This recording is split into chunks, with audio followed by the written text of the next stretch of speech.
ঈদকে সামনে রেখে যুক্তরাষ্ট্রের মিশিগানে অনুষ্ঠিত হলো দুদিনব্যাপী জমজমাট ঈদ মেলা। দেশীয় পোশাকের পাশাপাশি ক্রেতাদের নজর কাড়ে পাকিস্তানি ও ভারতীয় পোশাক।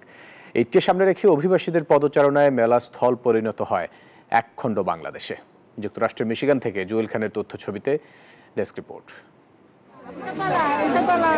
ঈদকে সামনে রেখে ভিন দেশে অনুষ্ঠিত এই মেলায় ছিল সাজ রব। স্টলগুলোতে বসে দেশি বিদেশি পোশাকের পসরা। নারী উদ্যোক্তাদের পরিচালনায় মেলায় ক্রেতাদের কাছে দেশি পোশাকের পাশাপাশি ভারতীয় ও পাকিস্তানি পোশাকের চাহিদা ছিল সবচেয়ে বেশি। পাশাপাশি বিভিন্ন ডিজাইনের গয়নার স্টলেও ছিল নারীদের ভিড়। বাজার থেকে মেলায় তুলনামূলক দাম কম হয় খুশি ক্রেতারা। এই ঈদে জামা জুতো অ্যাকসেসরিজের ডিসকাউন্ট।